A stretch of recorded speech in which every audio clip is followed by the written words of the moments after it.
মোহাম্মদ সাজ্জাদ হোসেন শাকিল। হ্যাঁ, মোহাম্মদ সাজ্জাদ হোসেন শাকিল, ছাগলনাইয়া উপজেলা ৫ নং মহামায়া।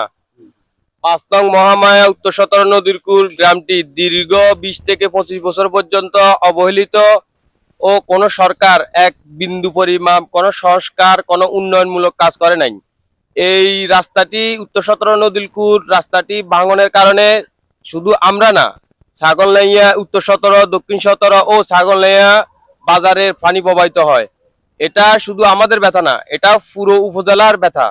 কিন্তু আমাদের একটাই আবেদন, এই উত্তর ১৭ নদীর কূল এই রাস্তাটি সড়কটি মুড়ি নদীর গেসা সুন্দরভাবে টেকসই স্থায়ীভাবে উচ্চতা বৃদ্ধি করে এবং কি টেকসই ভাবে বাঁধ নির্মাণ দেওয়ার জন্য আমরা জোর দাবি জানাচ্ছি।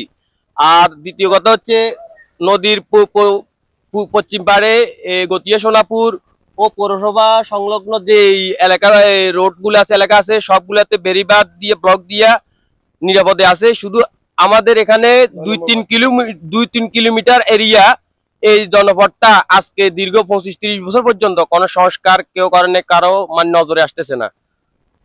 দেশবাসীর কাছে ও বর্তমান সরকারের কাছে অকুল আবেদন, আপনারা মনোযোগ দিয়ে আমাদের এই রোডটি সংস্কারের দিকে গুরুত্ব দেন।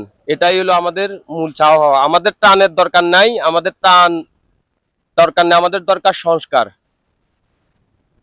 ওনারা চাইতেছে, আসলে ওনারা বলতেছে যে আপনারা আসবেন আর এই ত্রাণ দিবেন, তো আমাদের ত্রাণের প্রয়োজন নাই। আমাদের এই রাস্তাটা আপনারা এরকম বারবার প্রতি বছর এরকম ২০২৪ এই রাস্তাটা এরকম কয়েকবার ভাঙিয়া গেছে। তো এখনো এই রাস্তাটা কয়েকবার মানে এই একটু পর পর কয়েকটা এরকম বাঁধ ভাঙিয়া গেছে। এটা একটা বাঁধের মতো।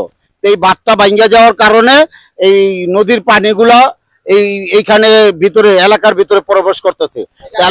এলাকার ভিতরে প্রবেশ করার কারণে বাড়িঘরগুলা সব ডুবে যেতেছে পানিতে। তো এইখানে খুবই সমস্যা এই বাঁধটা ভাঙিয়া যাওয়ার কারণে। তো ওনারা বলতেছে এই বাঁধটা এরকম ভাবে দেওয়ার জন্য, যাতে এই বাঁধটা এরকম ভাবে সংস্কার করা যায়, এখানে মাটি দিয়া যাতে উঁচা করে বাঁধ দেওয়া যায়, আর এইখানে যাতে এরকম ভাবে এই সংস্কার করে এই এলাকাবাসীকে যাতে এইখান থেকে এই বন্যার কবলিত থেকে যাতে রক্ষা করা যায়।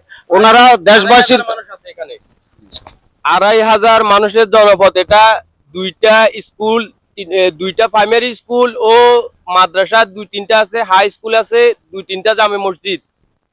২৫০০ থেকে ৩০০০-এর উপরে জনবল লোক এখানে চলাফেরা করে। ২৫০০ লোকের খুব দুর্ভোগ কষ্টের মধ্যে আছে। অনুগ্রহ করবে আকুল আবেদন, সবাই এই জিনিসটা একটু ভালো করে দেখে আমাদেরকে এই রোডটা সংস্কার করার জন্য আমরা জোর দাবি জানাচ্ছি।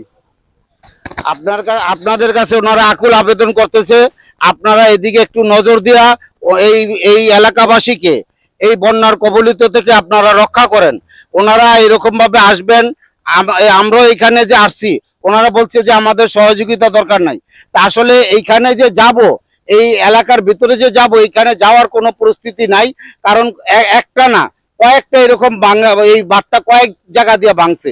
ভাঙার কারণে হ্যাঁ এরকম ১৫ থেকে ২০ জায়গায় এই রাস্তাটা ভাঙিয়া গেছে। ভাঙার কারণে এলাকার ভিতরে এরকম ভাবে পানি প্রবাহিত হইতেছে যে এত স্রোত যে যাওয়া সম্ভব না।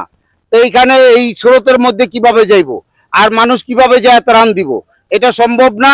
তা আপনারা একটু ওনাদের দিকে এরকম ভাবে দৃষ্টি আকর্ষণ করেন, যাতে এই এলাকার প্রতি, এই এলাকার মানুষগুলি এই বন্যা কবলিত থেকে উদ্ধার হইতে পারে।